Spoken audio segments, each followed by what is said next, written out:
நமது அனுதின மன்னா ஊழியங்களின் வாழ்த்துக்களுடன் இன்றைய நற்செய்தி சாம்பலில் சிங்காரம்.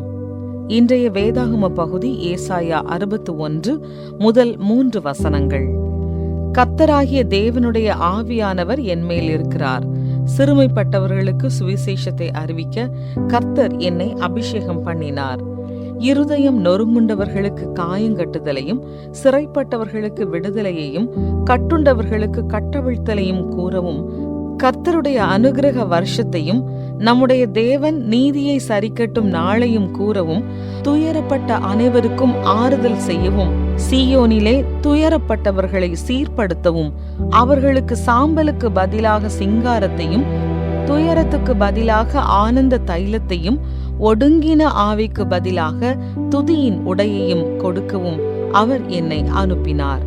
அவர்கள் கர்த்தர் தம்முடைய மகிமைக்கென்று நாட்டின நீதியின் விருட்சங்கள் எண்ணப்படுவார்கள். குறிப்பு வசனம்: அவர்களுக்கு சாம்பலுக்கு பதிலாக சிங்காரத்தையும், துயரத்துக்கு பதிலாக ஆனந்த தைலத்தையும், ஒடுங்கின ஆவிக்கு பதிலாக துதியின் உடையையும் கொடுக்கவும் அவர் என்னை அனுப்பினார். ஏசாயா 61:3. ஒரு நாள் மாலை என் வீட்டிற்கு அருகில் உள்ள ஒரு காலி இடத்தில் நேர்த்தியான வரிசைகளில் மண்ணில் பாத்திகள் அமைக்கப்பட்டிருந்ததை கண்டேன். ஒவ்வொரு வரிசையிலும் சிறிய பச்சை இலைகளும் அவற்றிலிருந்து எட்டி பார்க்கும் குட்டி மொட்டுகளும் இருந்தன. மறுநாள் காலை அந்த இடத்தில் அழகான சிவப்பு டூலிப் மலர்கள் முளைத்திருப்பதை கண்டபோது நான் அப்படியே ஸ்தம்பித்து நின்றேன். முந்தைய இலையுதிர் காலத்தில் ஒரு குழு சிகாகோவின் தெற்கு பகுதி முழுவதும் காலியாக உள்ள இடங்களில் 1,00,000 டூலிப் செடிகளை நட்டிருந்தது.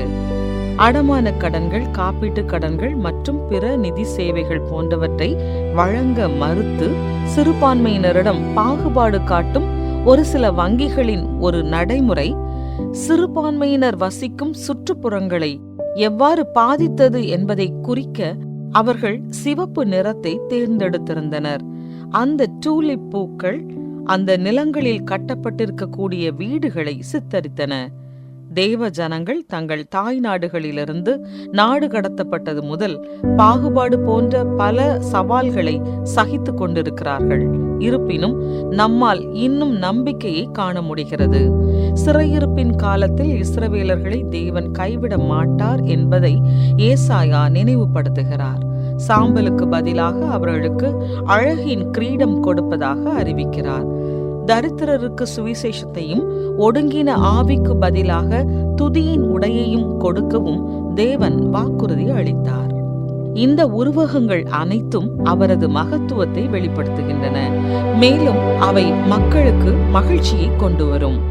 அவர்கள் இனி மனச்சோர்வடைந்த நாடு கடத்தப்பட்டவர்களாக இல்லாமல் நீதியின் விருட்சங்களாக இருப்பார்கள்.